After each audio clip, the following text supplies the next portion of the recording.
Do you also stay quiet during conversations because you're afraid of making mistakes in English?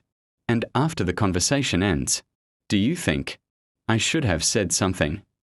If that's you, don't worry. You're in the right place. Today, I'm going to give you a short story to read, slowly and clearly, for the next 5 minutes. Focus on each sentence and enjoy the process.